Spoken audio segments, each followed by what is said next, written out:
We're off again by train, this time to Churchill in northern Manitoba.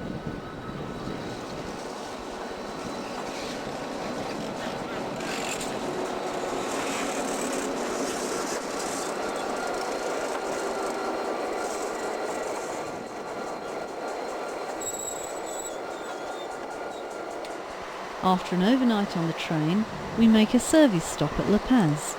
The line from here to Churchill now belongs to the Hudson Bay Railway and is used for carrying grain and supplies to the port of Churchill on Hudson Bay. Snow had fallen overnight and the wind had a bitter chill to it.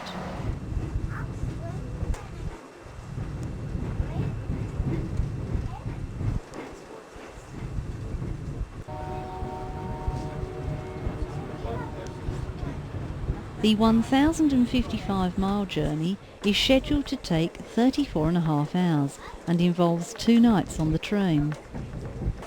Dome cars are not normally provided on this route, so we made good use of it while we could. I don't know what they have seen, but all I could see was this choppy lake.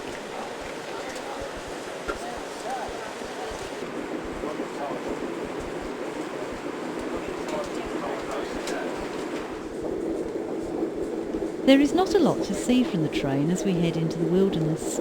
Miles and miles of trees, followed by swampy land and lakes.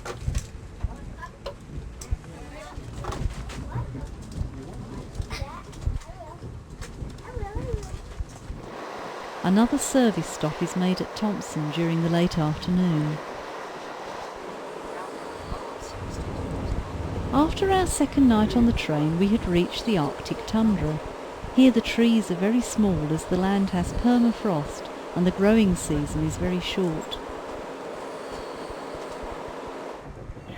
The triangular telegraph poles are specific to this line. Conventional poles would fall over on the permafrost, hence the self-supporting ones.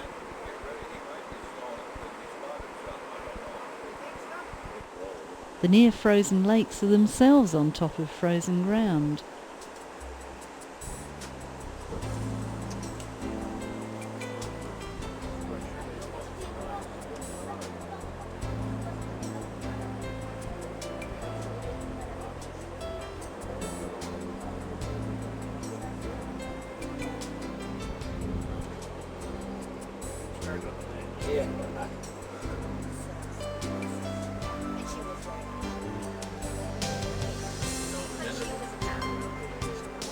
Progress is slow, again due to the permafrost making the trackbed uneven.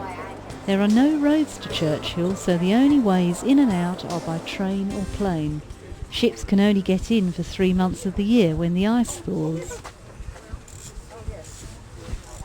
35 hours after leaving Winipeg, we have arrived at Churchill, the end of the line. The warmth of the inside of the train didn't prepare us for what was outside. Howling gales were blowing and walking was very difficult at times.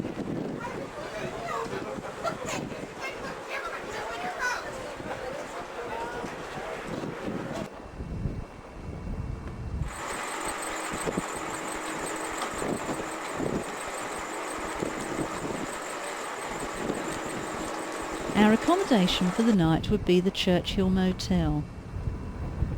Across the street is the famous Arctic Trading Company. The streets are unpaved, but with everything frozen this makes little difference. The polar bear is the symbol of the town. Grain shipments are the main cargo sent from this port. This is the shortest sea route to Europe via the North Atlantic route, but is only open for about 5 months a year. The rest of the time the bay is frozen.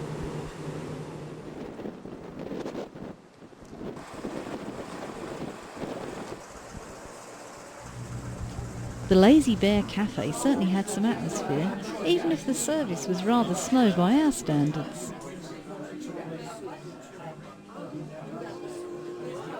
Took one of the tours we haven't.